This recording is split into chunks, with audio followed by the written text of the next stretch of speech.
करेंगे देश के सबसे बड़े राज्य उत्तर प्रदेश की सूबे के लखनऊ में राजधानी में बीएसपी चीफ मायावती ने प्रेस कॉन्फ्रेंस कर समाजवादी पार्टी पर सीधा निशाना साधा।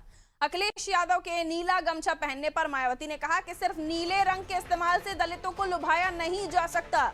उन्होंने कहा कि दलितों पर सिर्फ बसपा के नीले रंग का ही प्रभाव है, किसी अन्य का नहीं।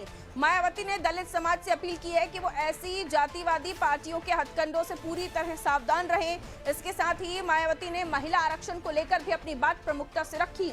उन्होंने लोकसभा और विधानसभा में 33% महिला आरक्षण के फैसले का स्वागत किया है। हालांकि उन्होंने दलित और ओबीसी समाज की महिलाओं के लिए अलग से आरक्षण देने की मांग दोहराई है। मायावती ने कांग्रेस पर निशाना साधते हुए कहा कि बसपा की महिला आरक्षण की मांग को कांग्रेस ने हमेशा अनसुना किया है।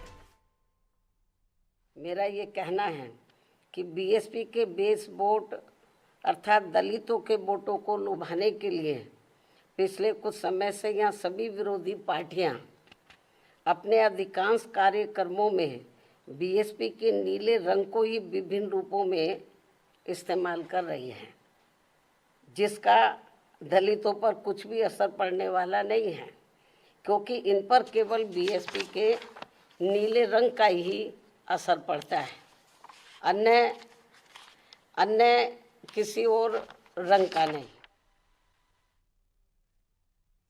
तो मायावती का कहना है कि दलितों पर नीले रंग का, बीएसपी के नीले रंग का ही प्रभाव पड़ता है। अखिलेश यादव नीला गमछा पहनकर पहुंचे थे, जिस पर उन्होंने टिप्पणी की और उसके साथ ही महिला आरक्षण को लेकर भी उन्होंने कहा कि कांग्रेस ने महिला आरक्षण को लेकर उनकी कही गई बातें कभी सुनी ही नहीं।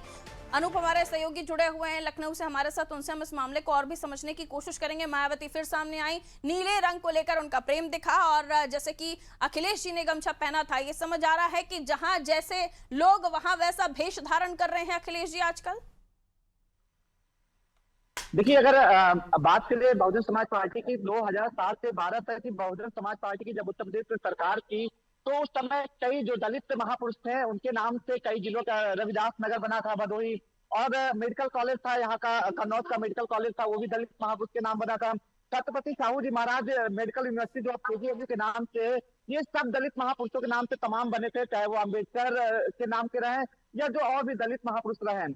लेकिन जब 2012 से 17 में जब समाजवादी पार्टी की सरकार आई, तो दलित पुरुषों के नाम से जो भी स्मारक बने थे, जो मेडिकल कॉलेज बने थे, जो शहर, जो जिले बने थे, वो सब का सब सपा सरकार में वो खत्म कर दिए गए। यहाँ तक कि 1 लाख से ज्यादा जो दलित आरक्षण में प्रमोशन पाए थे, आरक्षण में आरक्षण पाए थे, उनको भी रिवर्ट कर दिया था। तो ऐसे में मायावती और या भाजपा की उस समय जब भी रैली होती है, जब मुख्यमंत्री भी यही बात बोलते हैं, मायावती भी बोलती है, उस समय कितना दलित विरोधी थे, जिसके चलते अखिलेश की सरकार में सभी जो जिले बने थे, जब दलित महापुरुषों के नाम से उनको हटा दिया गया था, जो रिवर्ट कर, जो प्रमोशन में आरक्षण पाया तो उनको रिवर्ट कर दिया गया। ऐसे तमाम उधार से और अब सरकार बनाने के लिए जिस तरह से पीला जो नीले रंग का गमछा लेकर आ रहे हैं और पीढ़ी की बात कर रहे हैं, उस पर मायावती ने साफ कह दिया है कि जिस तरह से अखिलेश यादव कर रहे हैं, उनके कार्यकाल में दलितों का किस तरह से उत्पीड़न हुआ वो भुलाया नहीं जा सकता, महिलाओं का उत्पीड़न किस तरह हुआ वो भुलाया नहीं जा सकता।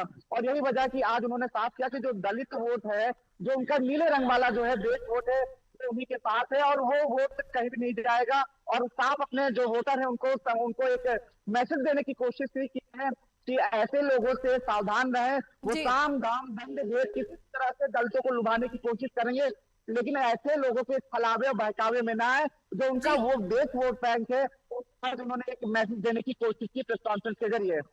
बिल्कुल, अब देखना होगा आगे जो मायावती की टिप्पणी है उस पर अखिलेश यादव या समाजवादी पार्टी की तरफ से और क्या कुछ सुनने को मिलता है। बहुत शुक्रिया अनूप जानकारी के लिए। कल नीला गमछा पहने हुए नजर आए थे अखिलेश यादव, जिस पर मायावती ने नीले गमछे को लेकर कहा कि दलित वोटर्स पर या दलितों पर सिर्फ बीएसपी के नीले रंग का ही प्रभाव पड़ता है।